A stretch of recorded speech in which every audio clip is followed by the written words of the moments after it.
Pacer Shariful ইসলামের leg stump বরাবর good লেন্থের কিছুটা সামনে পিচ করা বলটায় স্টাম্প থেকে সরে গিয়ে বড় শট খেলার চেষ্টা বাংলাদেশ টি-20 দলের ক্যাপ্টেন লিটন কুমার দাসের, কিন্তু ব্যাটে বলে করতে পারেননি ঠিকঠাক। আবার বডি ব্যালেন্সও ছিল একেবারেই যাচ্ছে তাই অবস্থায়। শটটায় লিটনের যে কোনো কন্ট্রোলই ছিল না, তার প্রমাণ ব্যাট থেকে একটা হাত ছুটে যাওয়া।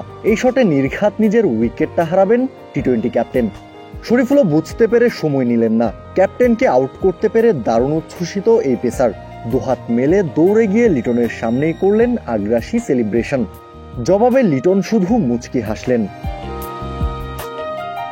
এশিয়া কাপের নতুন বলে টাইগারদের ওপেনিং বোলিং পেয়ার কারা হবেন?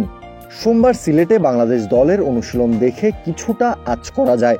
বাংলাদেশ দলের পেস বোলিং কোচ সন্টিট এবং সিনিয়র সহকারী কোচ মোহাম্মদ সালাউদ্দিনের মাস্টার ক্লাস চলছে তাসকিন আহমেদ এবং শরীফুল ইসলামকে নিয়ে। ম্যাচে নতুন বল হাতে পেসারদের দায়িত্ব থাকবে প্রতিপক্ষের ওপেনারদের চাপে রেখে উইকেট আদায় করে নেয়া।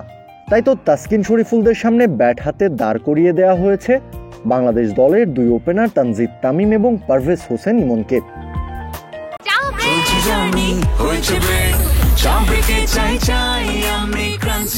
যে কোনো চা ব্রেকে বিস ক্লাব ড্রাই কেক, চায়ের সাথে আয়েশ। এতে এক কাজে দুই কাজ হয়ে গেল। তামিম ইমন জুটিরও নতুন বলের বিপক্ষে অনুশীলনটা হয়ে গেছে একই সাথে। তবে বলার অপেক্ষা রাখে না। তাসকিন শরীফুল জুটি বেশ চাপে রেখেছে তামিম এবং ইমনকে। টাইট লাইন লেন্থ মেনটেন করে বল করে গেছেন পুরোটা সময়। বলের মুভমেন্টও নজরে পড়েছে বেশ। হাত খুলে শট খেলার তেমন কোনো সুযোগই দেননি দুই ওপেনারকে। যদিও ইমন তামিমকে কঠিন পরীক্ষার মুখে ফেলতে পারেননি তাসকিন শরীফুল, কারণ সাবধানী ব্যাটিংয়ে পুরো সময়টা পার করেছেন এই দুই ব্যাটার। তবে তাসকিন শরীফুলের বলের ধার বোঝা যায় লিটন দাস ব্যাটিংয়ে এলেই। তাসকিনের পেস, বাউন্স এবং মুভমেন্টের সাথে পেরে উঠছিলেন না লিটন। অন্যদিকে পারফেক্ট লাইন লেন্থে শরীফুলও ভুগিয়েছেন ক্যাপ্টেনকে। এরপর শেষটা তো করেছেন ক্যাপ্টেনের উইকেটটা তুলে নিয়েই।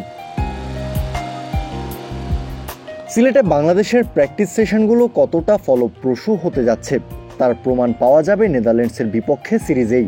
ইতিবাচকভাবে নেদারল্যান্ডস সিরিজ শেষ করতে পারলে নিঃসন্দেহে এশিয়া কাপেও বাংলাদেশের ভালো করার সম্ভাবনা বেড়ে যাবে। কাউসার শান্ত, ক্রিক ফ্রেঞ্জি।